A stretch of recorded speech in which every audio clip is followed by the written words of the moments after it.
आगे की खबरों का रुख करेंगे। मिडिल ईस्ट में जिस तरह से युद्ध हो रहा है उसको लगभग अब पूरा 1 साल हो चुका है, लेकिन ये युद्ध है कि थमने का नाम नहीं ले रहा है और इजराइल लगातार अपने गुस्से की आग में गाजा के बाद अब लेबनान को भी खाक करने पर तुला है। बिल्कुल, गाजा के बाद अब लेबनान को भी खाक करने पर तुला है। ये हम लगातार इसलिए कह रहे हैं क्योंकि देखिए 7 फ्रंट्स पर इस वक्त जो है इजराइल अपनी लड़ाई लड़ रहा है, जंग लड़ रहा है। गाजा के बाद अब लेबनान में किस तरीके से ताबड़तोड़ हमले कर रहा है, किस तरीके से यहाँ पर ये संग्राम चल रहा है, इस रिपोर्ट के जरिए आपको दिखा।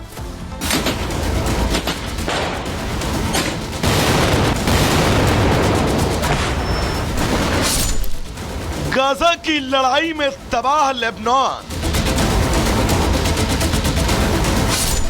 गाजा से बेरूत तक घमासान।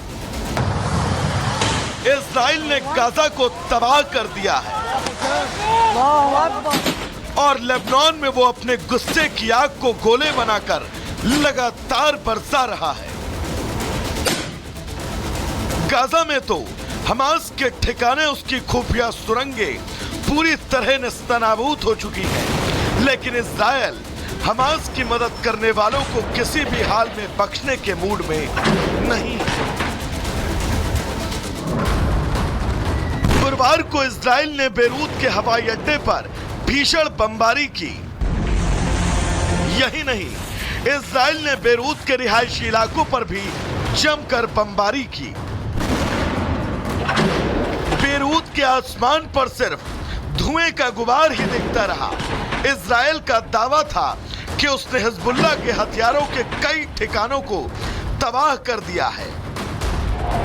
वो ठिकाने जिन्हें इजराइल पर हमला करने के लिए इस्तेमाल किया जाना था। आईडीएफ ने जानकारी साझा की कि उन्होंने रॉडवान ग्रुप के 2 सीनियर कमांडर को ढेर किया, जो तटीय क्षेत्र में टैंक विरोधी इकाइयों और संचालन के लिए जिम्मेदार थे। हैरानी की बात तो ये कि बात यूएन तक पहुंचने के बावजूद युद्ध में किसी तरह की कमी नहीं नजर आ रही। यहां तक कि अमेरिका के नए राष्ट्रपति ने भी इसे रोकने के लिए कदम आगे बढ़ाने की ठानी है।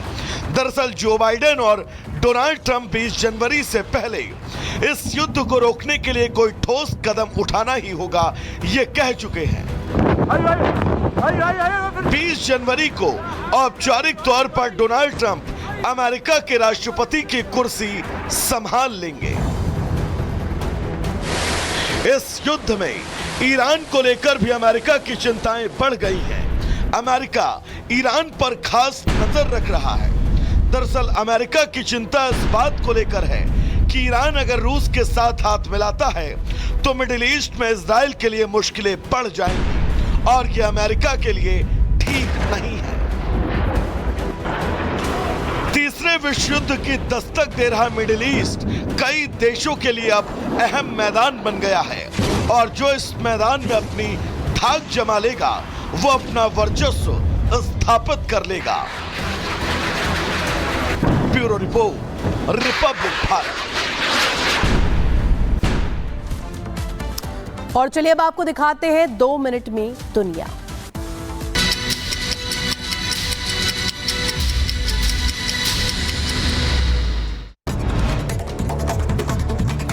लेबनान के बॉलबैक में इजराइल ने की भीषण बमबारी। नागरिकों के सुरक्षा केंद्र पर इजराइल ने बरसाए जमकर बम। हमले में 12 लोगों की मौत, कई के घायल होने की खबर।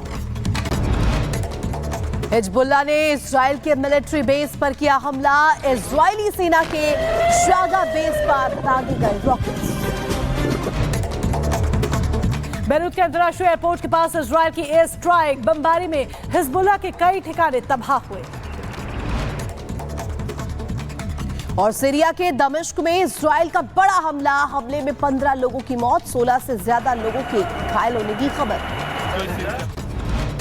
इजरायली सेना ने सीरिया में हमले का वीडियो जारी किया है। आईडीएफ का दावा, सीरिया में फिलिस्तीनी इस्लामिक जिहाद से संबंधित बुनियादी ढांचे की साइट्स और कमांड सेंटर्स पर हमला किया गया।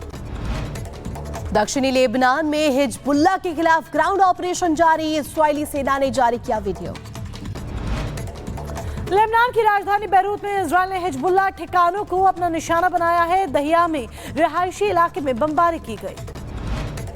इजरायली सेना ने बेरूत के शिया शहर पर किया हमला, रॉकेट सिस्टम को ध्वस्त किया।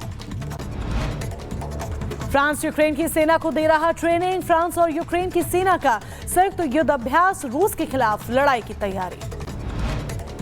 ब्राजील में G20 समिट से पहले बड़ी वारदात। ब्राजील की सुप्रीम कोर्ट के बाहर शख्स ने खुद को बम से उड़ाया, जांच के लिए गए आदेश और आतंकी हमले का भी शक जताया जा रहा है। अमेरिका के न्यूयॉर्क में एक बिल्डिंग की छत पर लगी भीषण आग, आसपास के लोगों में मचा हड़कंप। करीब 80 फायर फाइटर्स को आग बुझाने के लिए बुलाया गया। और वहीं मैनहट्टन में इनफोर्ड हिल पार्क में लगी भीषण आग, कई दमकल कर्मी आग बुझाने में लगातार जुटे। बोस्निया के कई इलाकों में पहली बर्फबारी हुई है। बर्फ से ढकी कारें, पेड़ और सड़क बर्फबारी के कारण कुछ स्थानीय सड़कों को बंद भी करना पड़ा।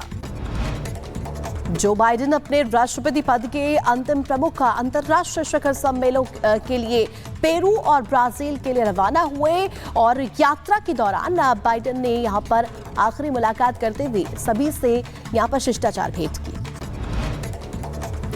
रूस में समुद्र तट पर फंसे एक ऑर्का का रेस्क्यू किया गया। बचाव दल में ऑर्का को सकुशल बचाया गया।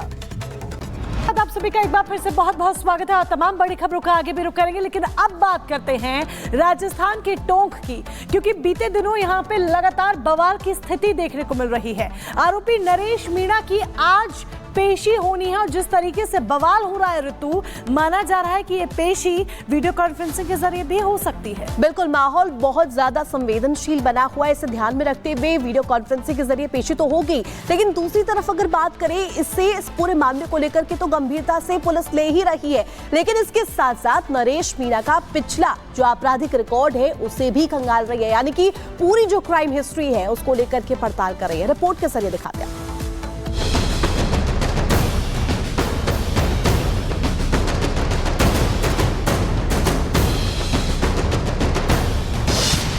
थप्पड़बाज नरेश, खुले पुराने केस।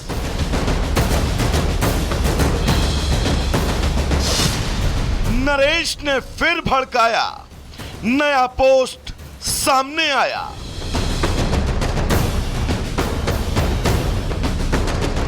राजस्थान की देवली उनियारा विधानसभा सीट पर उपचुनाव की वोटिंग के दौरान निर्दलीय प्रत्याशी नरेश मीणा के थप्पड़ कांड की गूंज खत्म होने का नाम नहीं ले रही।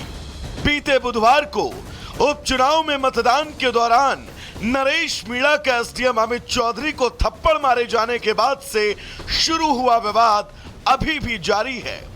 भले ही भारी बवाल के बाद नरेश मीणा फिलहाल पुलिस की गिरफ्त में है, लेकिन यहां से भी लोगों को भड़काने का सिलसिला बदस्तूर जारी है।